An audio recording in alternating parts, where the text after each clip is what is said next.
Levítico, capítulo 25. O sétimo ano. O Senhor Deus falou com Moisés no monte Sinai e mandou que ele desse ao povo de Israel as seguintes leis. Quando vocês entrarem na terra que o Senhor Deus lhes vai dar, deixem que de 7 em 7 anos a terra descanse em honra do Senhor. Durante 6 anos semeiem os seus campos, podem as parreiras e colham as uvas. Mas o 7º ano será um ano de descanso sagrado para a terra, um descanso dedicado a Deus o Senhor. Nesse ano ninguém semeará o seu campo, nem podará as suas parreiras. Ninguém colherá o trigo que crescer por si mesmo, nem podará as parreiras, nem colherá as uvas. Será um ano de descanso completo para a terra. Os campos não serão semeados, mas mesmo assim produzirão o bastante para alimentar todos os israelitas, os seus escravos e as suas escravas, os seus empregados, os estrangeiros que vivem no meio do povo e também os animais domésticos e os animais selvagens. Tudo o que a terra produzir servirá de alimento. O ano da libertação. Contem 7 semanas de anos, isto é, 7 anos vezes 7, o que dá um total de 49 anos. Então, no dia 10 do 7º mês, que é o dia do perdão, mandem um homem tocar trombeta por todo o país. Pois esse ano que vem depois de cada 49 anos é o ano sagrado da libertação, em que vocês anunciarão liberdade a todos os moradores do país. Nesse ano, todos os que tiverem sido vendidos como escravos voltarão livres para suas famílias, e todos os campos que tiverem sido vendidos voltarão a pertencer ao primeiro dono. Nesse ano ninguém semeará os seus campos, nem colherá o trigo que crescer por si mesmo, nem podará as parreiras, nem colherá as uvas, pois o ano da libertação é sagrado para o povo, e nele todos se alimentarão somente daquilo que a terra produzir por si mesma. No ano da libertação, todas as terras que tiverem sido vendidas voltarão a pertencer ao primeiro dono. Na venda ou na compra de terras, não explorem os outros. O preço será calculado na base do ano da libertação, pois o que se vende não são de fato as terras, mas as colheitas que elas produzem. Portanto, o comprador descontará do preço o número de colheitas desde o último ano da libertação. E o vendedor calculará o preço na base dos anos de colheita que ainda faltam até o seguinte ano da libertação. Se ainda forem muitos anos, o preço subirá. Se forem poucos, o preço baixará. Que ninguém explore os outros.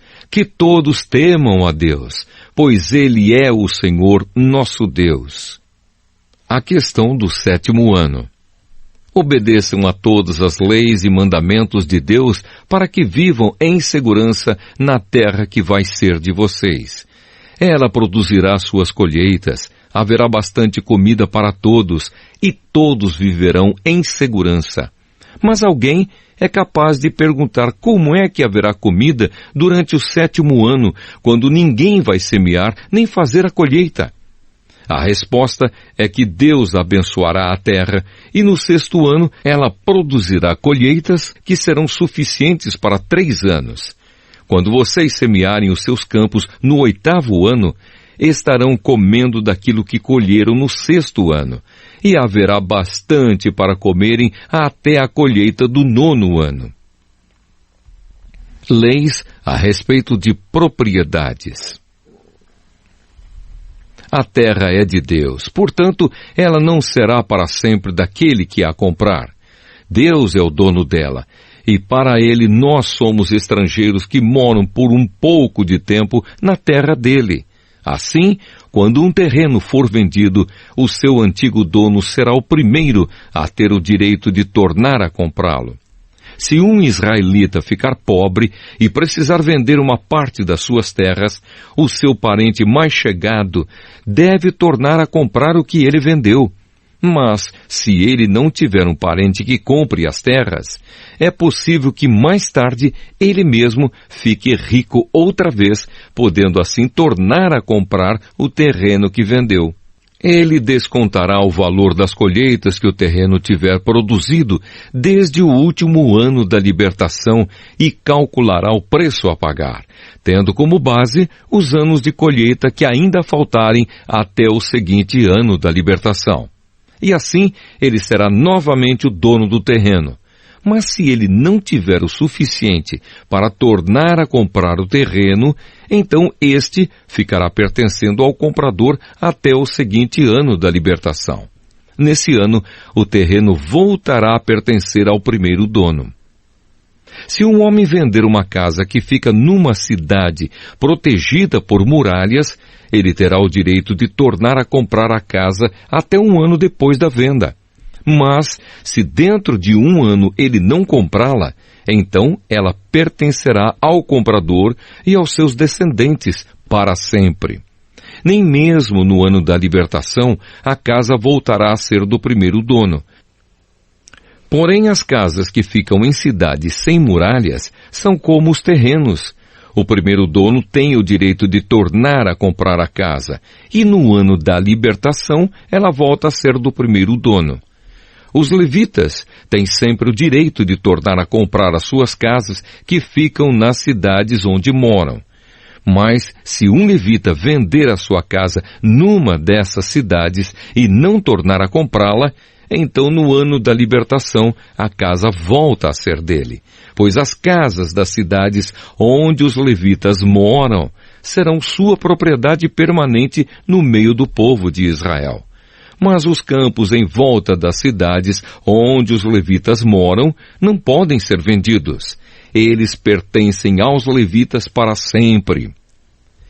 Leis a respeito dos pobres. Se um israelita que mora perto de você ficar pobre e não puder sustentar-se, então você tem o dever de tomar conta dele.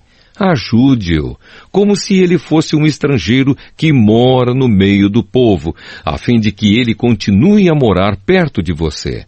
Não cobre juros sobre o dinheiro que você lhe emprestar.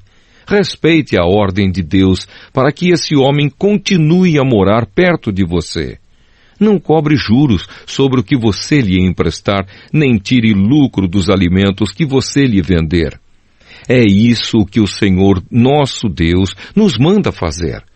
Foi Ele quem nos tirou do Egito para nos dar a terra de Canaã e para ser o nosso Deus. Leis a respeito dos escravos. Se um israelita que mora perto de você ficar tão pobre que chega ao ponto de ter de se vender a você para ser seu escravo, não o faça trabalhar como escravo. Trate-o como se ele fosse um empregado ou um estrangeiro que mora com você. Ele trabalhará para você até o ano da libertação. E nesse ano, ele e os seus filhos irão embora e voltarão para sua própria família e para as terras dos seus antepassados. Os israelitas são escravos do Senhor Deus que os tirou do Egito. Eles não deverão ser vendidos como escravos. Portanto, não os trate com crueldade, mas respeite a ordem de Deus. Se precisarem de escravos ou escravas, vocês poderão comprá-los dos povos vizinhos do seu país. Também poderão comprar os filhos dos estrangeiros que moram no meio de vocês. Essas crianças que nascerem na terra de Israel poderão ser compradas como escravos, e os seus donos poderão deixá-los como herança aos filhos, a quem esses escravos deverão servir a vida inteira. Mas um israelita não pode ter outro israelita como escravo, nem pode tratá-lo com crueldade. Pode acontecer que um estrangeiro que vive no meio do povo fique rico e que um vizinho israelita fique pobre e se venda como escravo a esse estrangeiro ou a alguém da família dele. Nesse caso, depois de vendido, o israelita tem o direito de ser comprado de novo. Um irmão, um tio, um primo ou outro parente chegado poderá comprá-lo. Ou, se ganhar bastante dinheiro, ele mesmo poderá comprar a sua liberdade. Ele e o homem que o comprou combinarão o preço que deverá ser pago, de acordo com o número de anos desde o ano em que ele se vendeu até o seguinte ano da libertação. O cálculo será feito tendo como base o salário que um empregado recebe. Se ainda faltarem muitos anos até o ano da libertação, ele pagará uma parte maior do dinheiro que recebeu quando se vendeu. Mas se faltarem poucos anos, a parte será menor. O dono o tratará como se ele fosse um empregado que é contratado para trabalhar por ano. Não deixem que o dono o trate com crueldade. E se o homem não for libertado por nenhum desses modos, então no seguinte ano da libertação, ele e os seus filhos ficarão livres. Pois os israelitas são escravos de Deus, que os tirou do Egito. Ele é o Senhor, o Deus deles.